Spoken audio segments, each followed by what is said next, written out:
The Honorable J.S. Malema.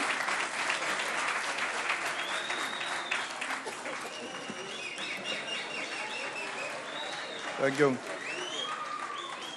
Thank you very much, Madam Chair, and the President of the Republic of South Africa, and honorable members of this Parliament. Thank you for affording us an opportunity to respond to the State of the Nation delivered by our President.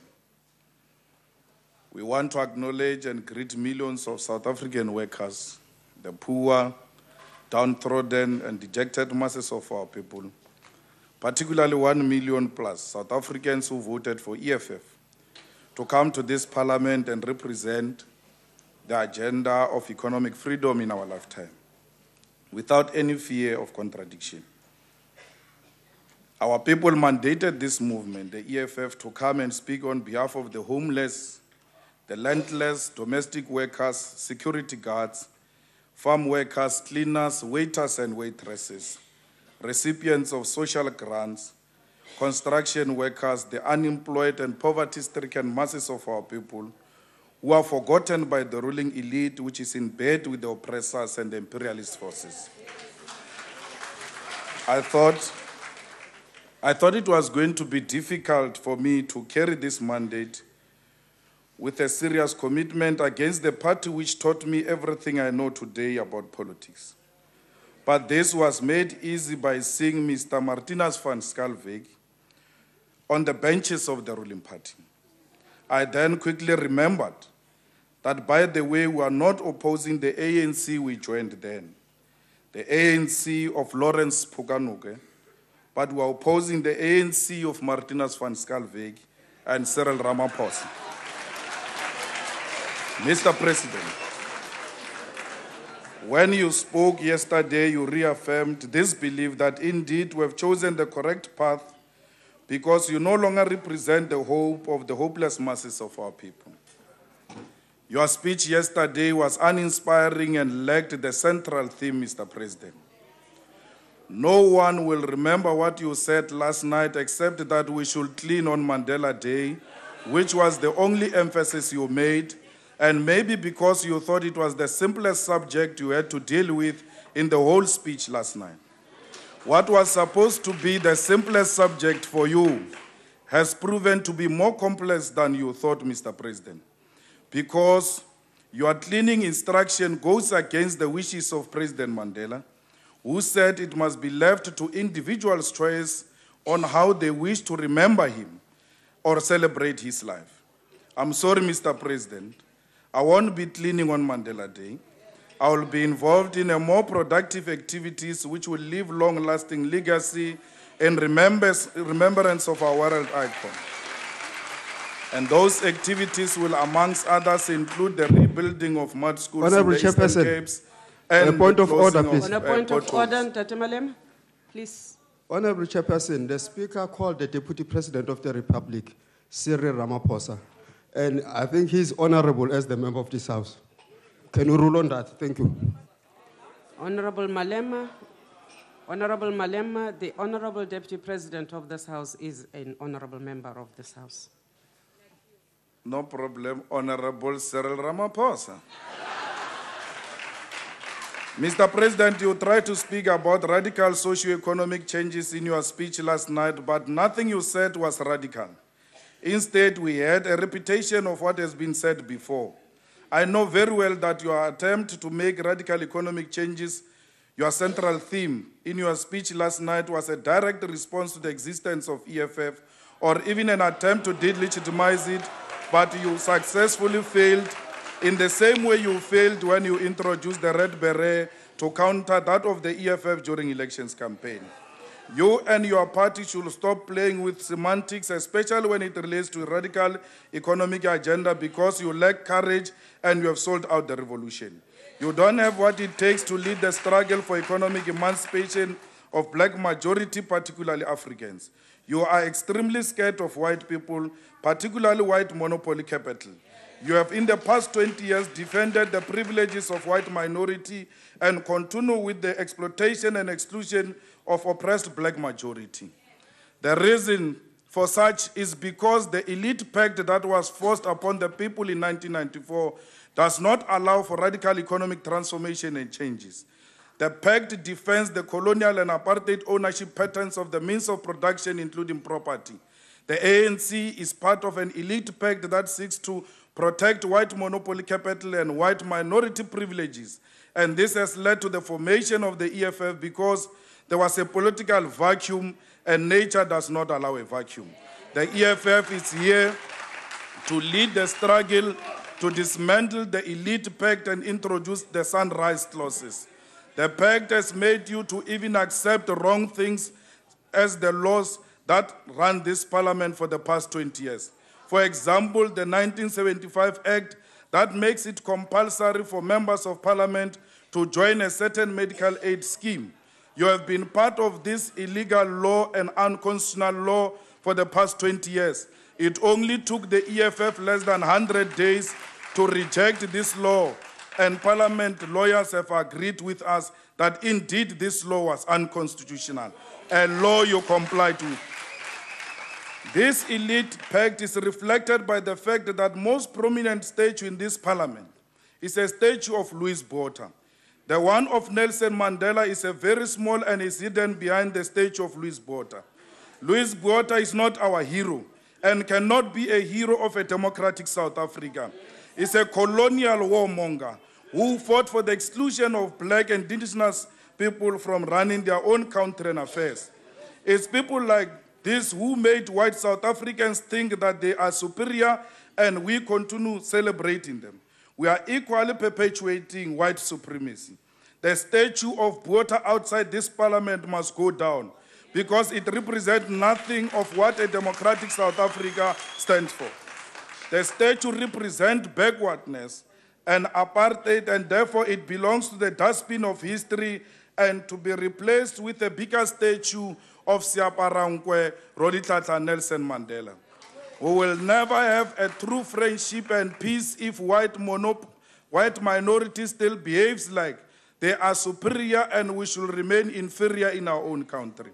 All black people continue to learn the languages of white minorities as part of our attempt to reach out to them and create friendship, but with very little attempt from their side to at least learn one of our African languages, because they have a wrong mentality that we must suck up to them.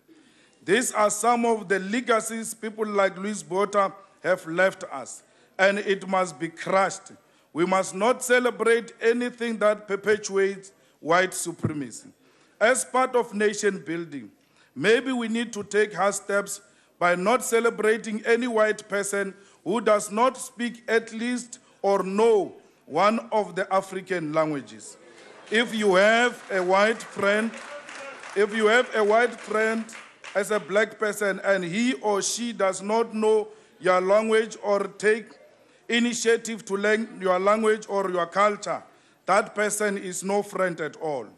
We need to undermine the legacy of apartheid through celebration of our blackness and unashamedly advance political, social, and economic liberation of blacks in general and Africans in particular. We must do away with self-hatred and embrace who we are and what we stand for. The time for black majority to benefit from natural, mineral, and the beauty of their country is now and can never be postponed. This is where we start. Now, we should deal with politics of what you raised yesterday. You promised jobs before, and you have repeatedly failed to create jobs. In your first address to this House as president, you promised to create 500,000 jobs in 6 months, yet you failed and no one held you accountable.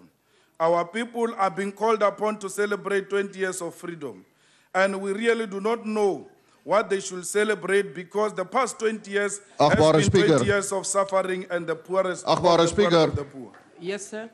Agbare speaker, is die agbare lid bereid om 'n vraag te vra? 'n Baie maklike vraag.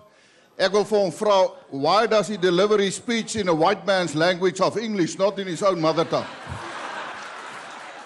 Honorable Malema, are you prepared to respond to the question? I have no time for racist questions.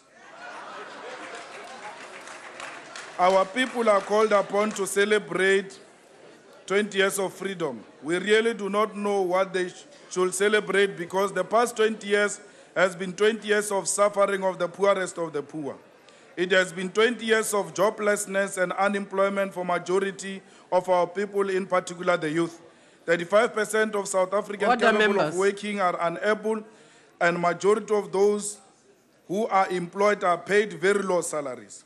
Mr. President, whatever you have said about jobs has been as false and inconsistent as the performance of your party for the past 20 years.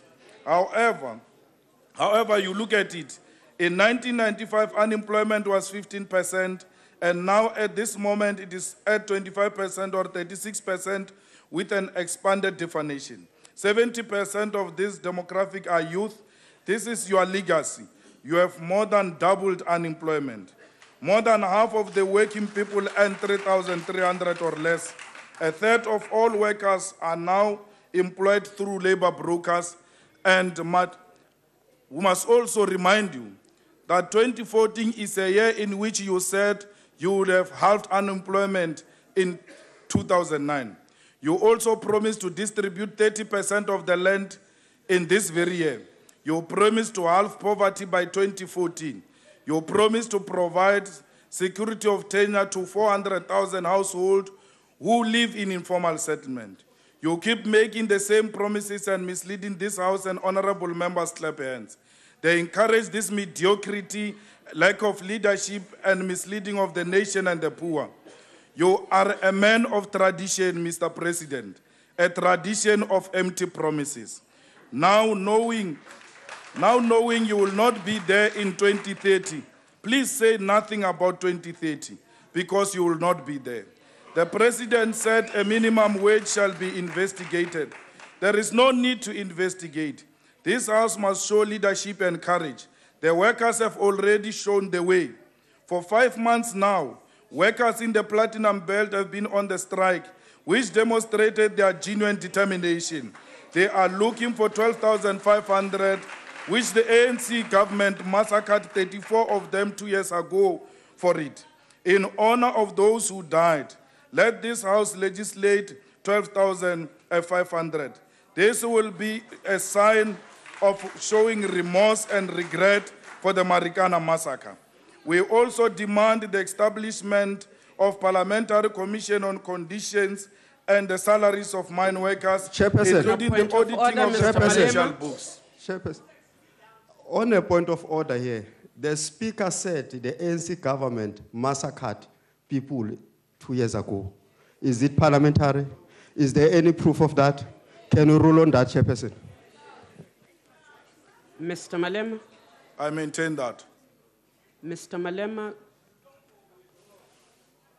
The ANC government massacred the people in Marikana. Those police were representing the ANC government. Mr. Malema.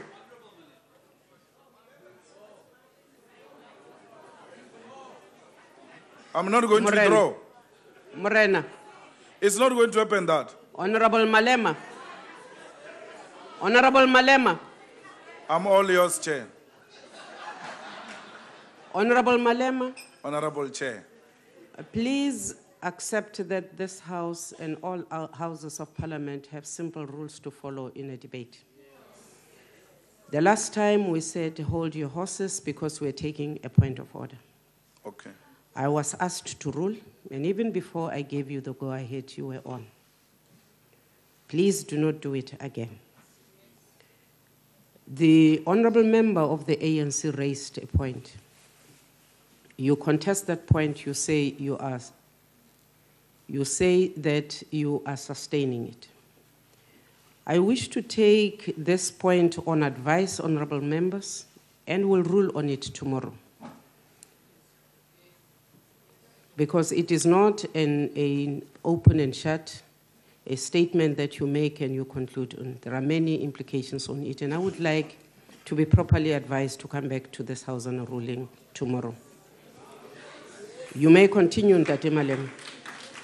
We call him for parliamentary commission on the conditions and salaries of mine workers, including the auditing of the financial books of all the mines by the state, to ascertain ourselves on how much is the mining sector making in this country, because we do not trust the current financial disclosure by the mining sector. Mr. President, you have spoken about radical socio-economic changes.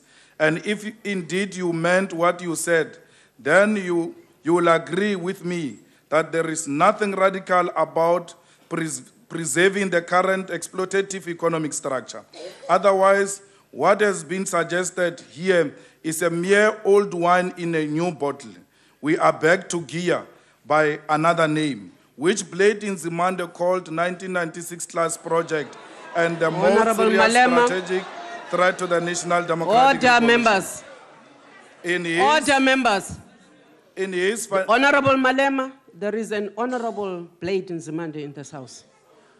Honorable Blade in Zimande, in his factional battles with President Thabo Mbeki, Honorable Malema. said Honorable Malema, I will not have this house degenerating into this.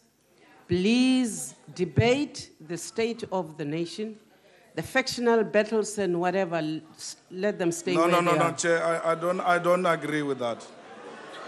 No, I don't agree with that. Honorable Malema.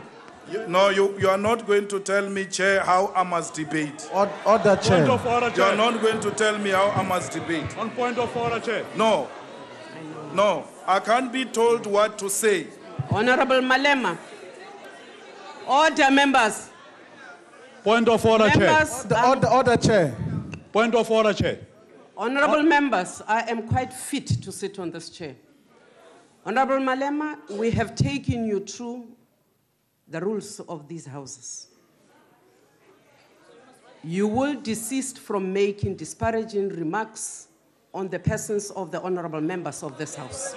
Point of order, Chair. Order, Chair. Point of order, Chair. The chairperson is out of order. Honorable Musima Iman referred to the factional battles in the ANC, for which the chairperson did not call him to point of order. So the chairperson must be consistent in the application of the rules of parliament. Chairperson is very consistent. The Honorable Maimani referred to the factional battles in the party, did not apportion it to a particular member of this house. Honorable Malema, withdraw those remarks. Honorable Chair.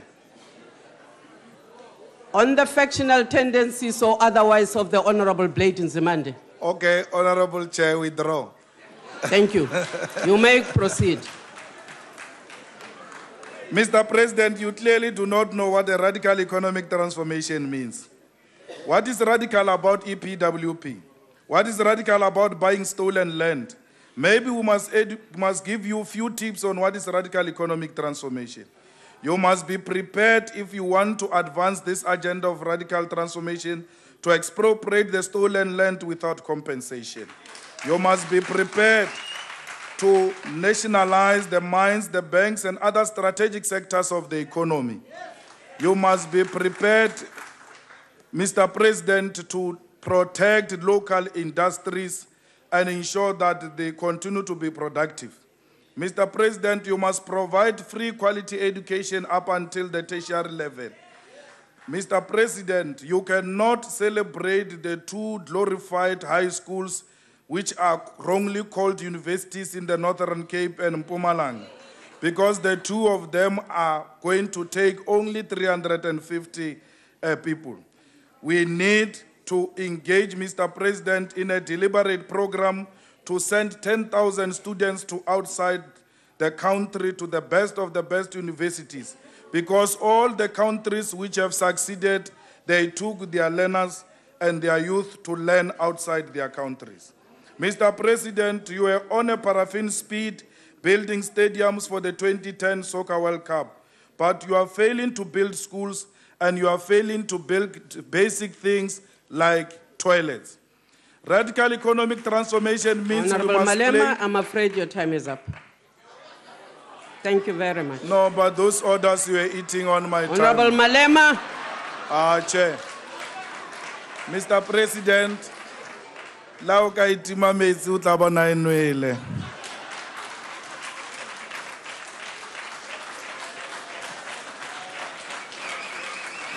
Order.